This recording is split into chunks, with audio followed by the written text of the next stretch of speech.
berdoa dapat diakhiri. Oke, baik. Hari ini apakah hadir semua? Hadir. Alhamdulillah kalau hadir semua. Jadi untuk hari ini kita akan melanjutkan pembahasan kita pada minggu lalu. Minggu lalu kita sudah membahas mengenai gaya berat dan juga gaya normal. Hari ini kita melanjutkan materi ke dinamika gerak partikel gaya gesek.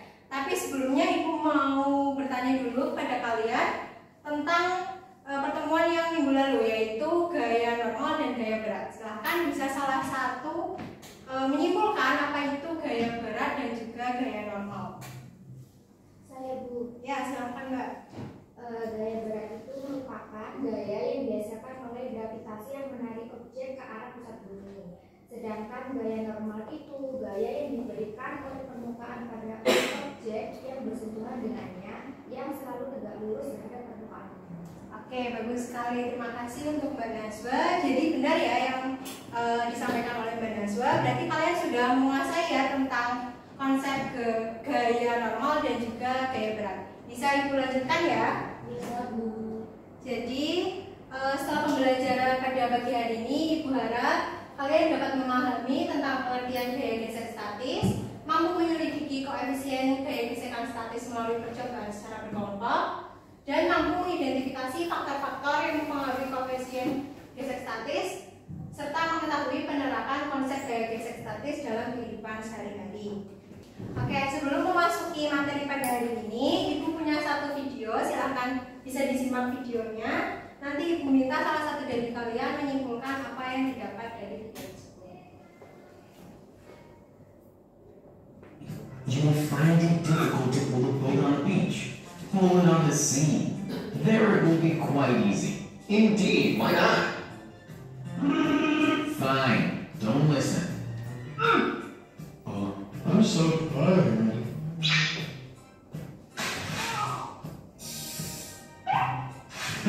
At least now try to pull a boat on the sea. It is quite easy. Right? Yippee! Oke, setelah kalian menyimak video tersebut, apa yang kalian pahami dari video tersebut? Silakan. Ya Bu. Ya, silakan Mbak. Jadi dari video tersebut itu saat kita menarik kapal di pantai itu kan sulit dan juga berat. Namun saat kita menarik kapal itu di air itu lebih ringan. Oke, benar sekali. Terus mengapa hal itu bisa terjadi? Itu Bu karena adanya gaya gesek. Nah, karena adanya gaya gesek. Lalu apa yang membedakan antara gaya gesek kapal saat di pasir dengan gaya gesek kapal saat di permukaan air? Kurang tahu Ibu. Oke, untuk mengetahui hal tersebut, silakan bisa dibentuk menjadi dua kelompok. Mungkin bisa menggunakan kelompok pada minggu lalu. Untuk perwakilan kelompok, silakan bisa maju ke depan.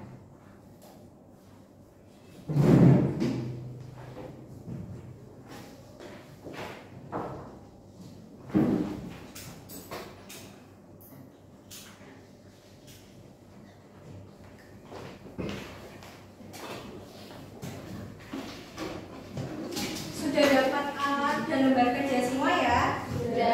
Oke, bisa perhatikan Ibu sebentar. Jadi untuk waktu pengerjaannya itu 15 menit, 5 menit untuk presentasi dan 10 menit untuk proses pengambilan data.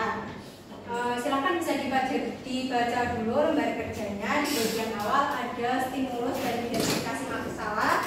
Silakan bisa dijawab terlebih dahulu. Jika ada kesulitan bisa langsung bertanya kepada Ibu. Silakan bisa mulai dikerjakan.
Sudah selesai? Sudah. Oke, kalau sudah silakan perwakilan. Ini kelompok berapa? Ini kelompok 1, ini kelompok 2. Silakan perwakilan kelompok 1 bisa memaparkan hasil pada tabel.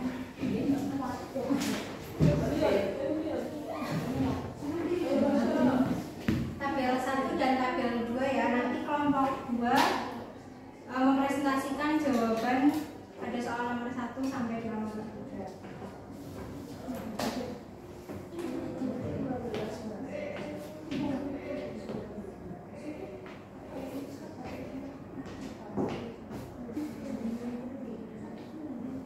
Di sini saya akan membacakan hasil praktikum dari kelompok saya. Yang pertama itu tadi masanya itu, masa balonnya itu 65 gram. Lalu masa beban yang pertama itu 0. Lalu dihitung W-nya sama dengan M kali G sama dengan 65 kali 10 sama dengan 650 dijadikan kilogram sama dengan 0,65. Lalu F-nya dihasilkan 0,4. Lalu dihitung US-nya sama dengan F per W sama dengan 0,4 per 0,65 sama dengan 0,615. Lalu menggunakan beban yang kedua yaitu 70 gram. Dihitung W-nya sama dengan 65 kali 10. 65 kali 10 ditambah 70 kali 10 sama dengan 1,35. Lalu F-nya 0,8. Lalu mu S-nya sama dengan 0,8 per 135 sama dengan 0,69. Lalu masa beban yang ketiga 100 gram. Dihitung W-nya sama dengan 65 tambah 100 kali 10 sama dengan 1650 dijadikan kilogram sama dengan 1,65. Lalu F-nya 1,2.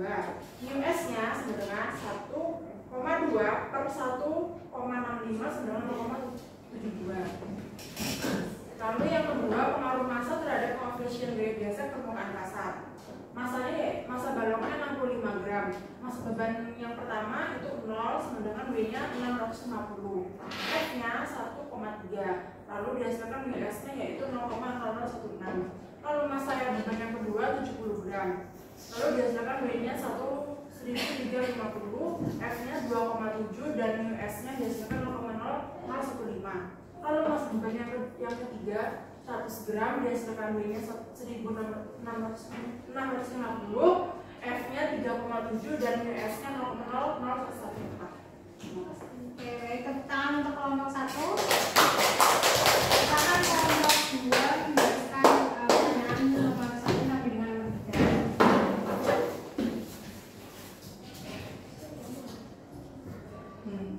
Silakan perwakilan. Iya, maju.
tadi di video ya. Jadi gaya gesek itu tidak hanya terjadi pada permukaan yang padat, tapi juga permukaan cair seperti contohnya air laut.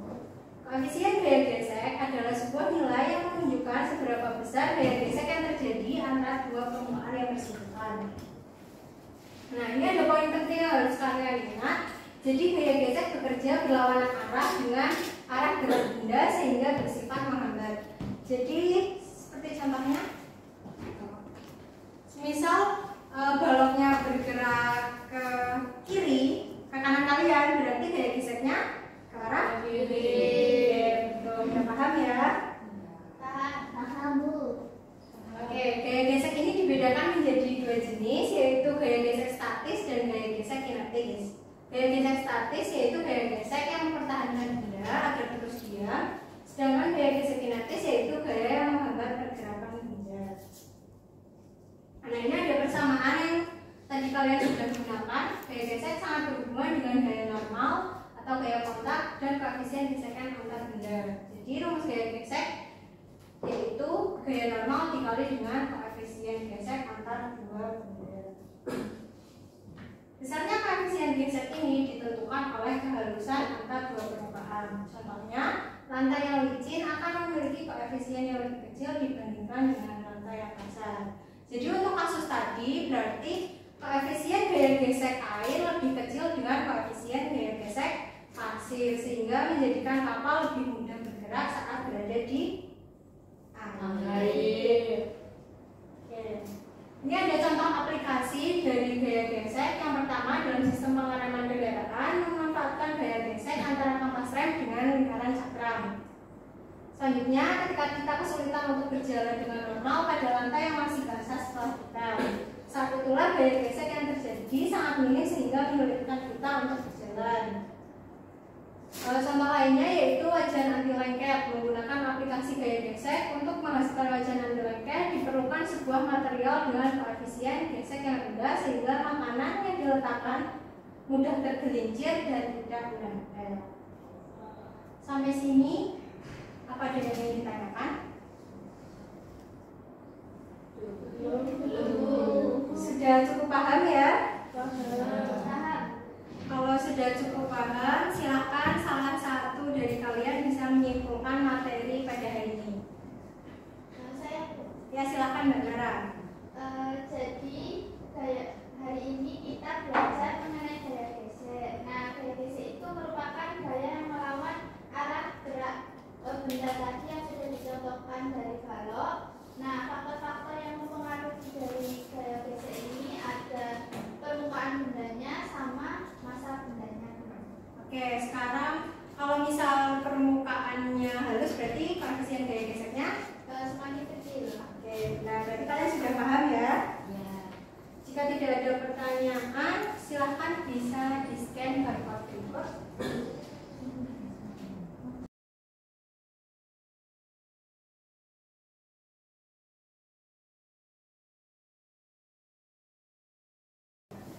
Sudah mengisi semuanya? Sudah.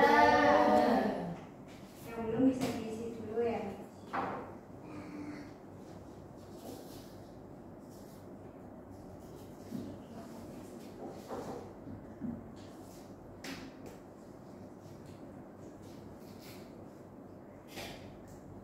Sudah semuanya ya? Sudah. Oke, karena materi hari ini sudah selesai, untuk menambah pengetahuan kalian tentang gaya gesek, nanti ibu kirimkan latihan soal kepada ketua kelas. Silahkan ketua kelas untuk men-share soal tersebut ke teman-teman yang lainnya, dikumpulkan di pertemuan selanjutnya. Dipahami ya? Oke. Ibu minta maaf apabila banyak kesalahan. Ibu akhiri wabillahi taufiq wal hidayah. Wassalamualaikum warahmatullahi wabarakatuh.